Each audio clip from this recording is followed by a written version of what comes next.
అర్ధరాత్రులు అక్రమ ఇసుక తోరే ముఠా రెవెన్యూ అధికారులపై దాడి. ఈ సంఘటన భద్రాద్రి కొత్తగూడెం జిల్లా బూర్గంపాడు మండలం సారపాకలో చోటు చేసుకుంది. భద్రాచలంకు సారపాకకు వారధిగా ఉన్న బ్రిడ్జి క్రింద నుండి ఎటువంటి అనుమతులు లేకుండా ప్రతిరోజు అక్రమ ఇసుక తోలకాలు నిర్వహించడంతో అక్రమ ఇసుక తోలకాలు జరిపే ముఠాకు చెక్ పెట్టేందుకు గత రాత్రి రెవెన్యూ సిబ్బంది రంగంలో దిగగా అక్రమ ఇసుక తోలుతున్న ఒక ట్రాక్టర్ వారి కంటపడడంతో ఆ ట్రాక్టర్ ను పట్టుకున్న రెవెన్యూ సిబ్బంది మిగతా ట్రాక్టర్ ను పట్టుకునేందుకు బ్రిడ్జి క్రిందకు వెళ్లడంతో అక్రమ ఇసుక తోలకాలు పాల్పడుతున్న ముఠా రెవెన్యూ అధికారులపై దాడికి దిగారు. రెవెన్యూ అధికారులు ఇసుక ట్రాక్టర్లను పట్టుకునేందుకు బ్రిడ్జి క్రిందకు వెళ్లారని సమాచారం తెలుసుకున్న జర్నలిస్టులు సంఘటనా స్థలానికి చేరుకోవడంతో అక్రమ ఇసుక తోలకాలు నిర్వహిస్తున్న 50 మంది ముఠా పారిపై ఒక్కరు మాత్రమే వారికి చిక్కినట్లుగా బూర్గంపాడు పోలీస్ అధికారులకు రెవెన్యూ అధికారులు తెలియజేయడంతో సంఘటనా స్థలానికి హుటాహుటిన చేరుకున్న బూర్గంపాడు ఎస్ఐ రాజేష్ మరియు వారి సిబ్బంది అక్రమ ఇసుక దందాకు పాల్పడుతున్న ప్రదేశాన్ని క్షుణ్ణంగా పరిశీలించి దొరికిన నిందితుడిని సంఘటనా స్థలంలో వదిలేసి పారిపోయిన సామాన్లతో సహా పోలీస్ స్టేషన్ కు తరలించారు.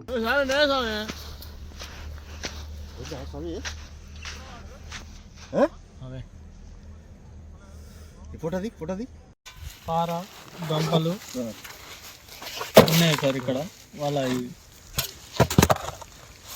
సార్ ఇక్కడ వాళ్ళందరూ మారిపోయారు సార్.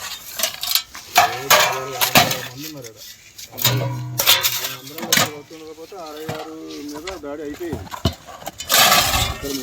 ఈశ్వర్ మీద చనిపోయారు. మేమందరూ ఊరికొచ్చి సాగిపోయింది. మమ్మల్ని కొట్టడానికి కర్రలు, బాటిళ్ళు, గంపలు అన్నీ ఉన్నాయి. గ్లాసులు ఉండాలి.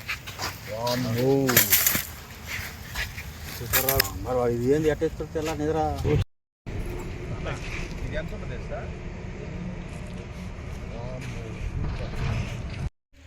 మరి ఈ రోజున తహసీల్దార్ గారి ఆదేశాల ప్రకారంగా మరి ఈరోజు ఇట్లా ట్రాక్టర్లు తిరుగుతున్నాయని ఇన్ఫర్మేషన్ ఉండటం వల్ల మేము ఇట్లా ఈ సారపాక బ్రిడ్జ్ కిందికి రావడం జరిగింది. వచ్చే మూమెంట్లో మరి వచ్చేసరికి ఒక ట్రాక్టర్ని అయితే పట్టుకున్నాము.